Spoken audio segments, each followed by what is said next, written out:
Students, आज की इस वीडियो में हम class 12th NCERT maths chapter 1 relations and functions exercise 1.1 का एक बहुत ही इम्पॉर्टेंट क्वेश्चन, एक्सरसाइज 1.1 से रिलेटेड एक बहुत ही इम्पॉर्टेंट क्वेश्चन करेंगे, जिससे आपके एक्सरसाइज 1.1 के सारे डाउट क्लियर हो जाएंगे। मुझे उम्मीद है कि अगर आप इस क्वेश्चन को करोगे तो आपको एक्सरसाइज 1.1 में कोई भी डाउट नहीं रह जाएगा। सो क्वेश्चन क्या है? Let a is equal to 1 2 3 and define a relation r on a as follows. r is equal to 1 1 2 2 3 3। Prove that r is an equivalence relation. ये हमें सेट गिवन है और हमें इस रिलेशन को इक्विवेलेंस रिलेशन प्रूव करना है। तो सबसे पहले मैं आपको बता दूं what is the definition of equivalence relation. Equivalence relation, a relation which is symmetric, reflexive and transitive, which is again I am saying reflexive, symmetric and transitive is known as equivalence relation. Clear? So what is reflexive relation? सबसे पहले मैं आपको reflexive की एक बार फिर से, क्योंकि ये मैंने आपको पहले भी अपनी इंट्रोडक्शन वाली वीडियो में आपको बताया था रिफ्लेक्सिव रिलेशन क्या होता है। तो एक बार फिर से बताते हैं कि अगर ए बिलोंग करता है आर को for all A belonging to the set A, जो सेट आपको गिवन है, तो यहाँ पर ए सेट गिवन था तो मैंने यहाँ ए बिलोंग्स टू ए लिखा इसलिए। तो अब अगर ए आर को बिलोंग करता है, यहाँ पर इसके ऊपर कॉन्सेंट्रेट करो, फॉर ऑल, सारे के सारे ए, जितने भी ए प्रेजेंट हैं। अब इस सेट में जैसे 1 और 2 और 3, फॉर ऑल का मतलब है यहाँ पर ए की वैल्यू 1 भी लेनी है आपको, 2 भी लेनी है और 3 भी लेनी है। मीन्स जितने भी ए, स्मॉल ए यहाँ पर प्रेजेंट हैं तो उनका अपने साथ ऑर्डर्ड पेयर प्रेजेंट होना चाहिए। मीन्स 1 का ऑर्डर्ड पेयर अपने साथ क्या होगा? 1 1। 2 का ऑर्डर्ड पेयर क्या होगा? 2 2। और 3 का ऑर्डर्ड पेयर अपने ही साथ क्या होगा? 3 3।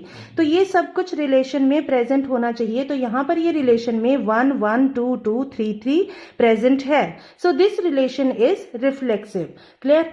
तो अब यहां पर हम लिख सकते हैं relation R is reflexive because for all A belonging to A belongs to R। या फिर आप इसको कैसे लिख सकते हो? Since 1 1 2 2 3 3 belongs to R, therefore relation is reflexive. Clear? अब इसमें नेक्स्ट हम किसके लिए चेक करेंगे? सिमेट्रिक के लिए। अब सिमेट्रिक की डेफिनेशन के अकॉर्डिंग अगर ए बी प्रेजेंट है तो बी ए भी प्रेजेंट होना चाहिए। लेकिन आपको मैं पहले ये क्लियर करवा दूं सिमेट्रिक की डेफिनेशन। सिमेट्रिक के अकॉर्डिंग अगर ए बी प्रेजेंट है, अगर ए बी बिलोंग करता है आर को, देन बी ए बिलोंग करता है आर को। क्लियर? अब इस क्वेश्चन में क्या है कि सेम एलिमेंट्स हैं। जैसे यहां पर देखो 1 1 2 2 3 3। अगर मैं इसको ए मान लूं, इसको बी मान लूं, देन इसका रिवर्स बी ए 1 1 इसमें प्रेजेंट है। एक बार रिलेशन लिखते हैं यहां दोबारा से। रिलेशन क्या है आपके पास? 1 1 2 2 और 3 3। क्लियर? अब यहां पर रिलेशन में 1 का रिवर्स क्या होगा? जैसे ये अब ए बी का मतलब क्या है? जैसे ए बी, ये ए बी यहां पर आ जाएगा, ए यहां पर आ जाएगा, तो ये सिमेट्रिक होगा। क्लियर? तो इसी क्वेश्चन में अब ये 1 यहां पर आ जाएगा, ये 1 यहां पर आ जाएगा, तो ये क्या होगा? सिमेट्रिक। इस तरह से ये 2 यहां पर आ जाएगा, ये 2 यहां पर आ जाएगा, तो ये फिर से प्रेजेंट है। अगर ए बी प्रेजेंट है तो बी ए भी प्रेजेंट है। यहाँ पर ए बी प्रेजेंट है तो बी ए प्रेजेंट है। ए बी प्रेजेंट है तो यहाँ पर इसका रिवर्स क्या होगा? इस तरह से, तो बी ए भी प्रेजेंट है। क्लियर?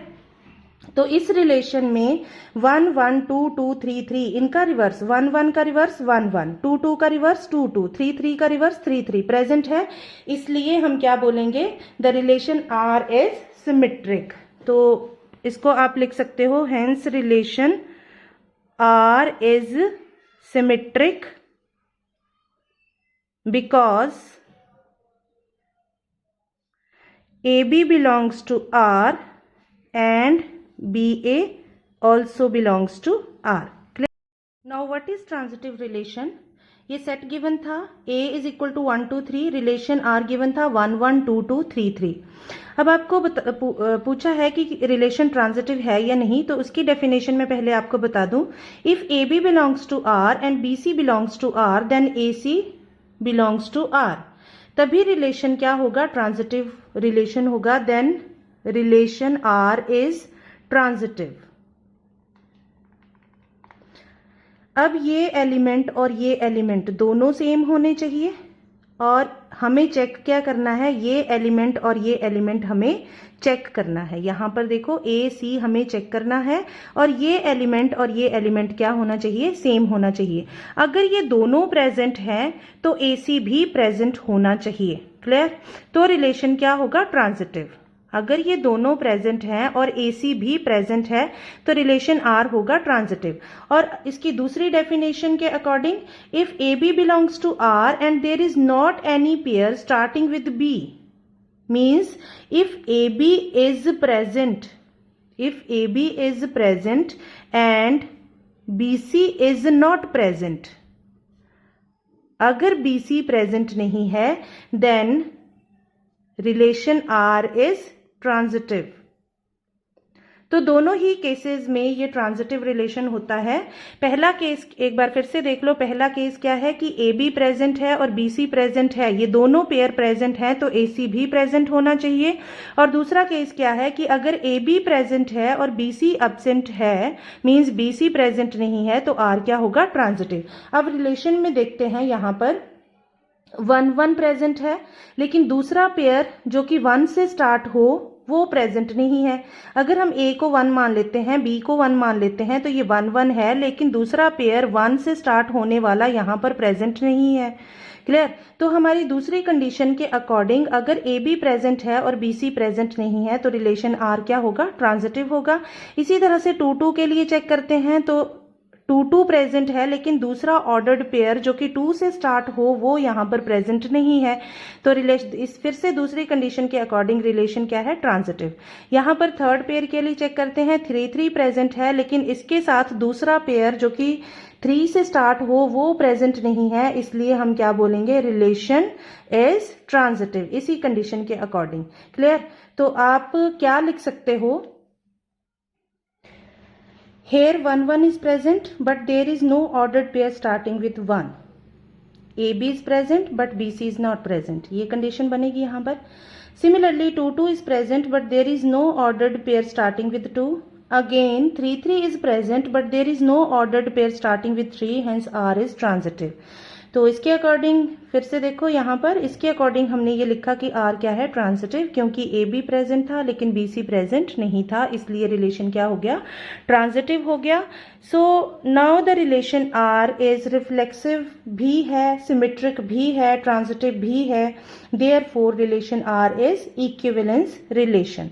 तो आई होप कि आपको रिफ्लेक्सिव, सिमेट्रिक, ट्रांजिटिव और इक्विवेलेंस रिलेशन के सारे डाउट क्लियर हो गए होंगे इस एग्जाम्पल से. This is very important example.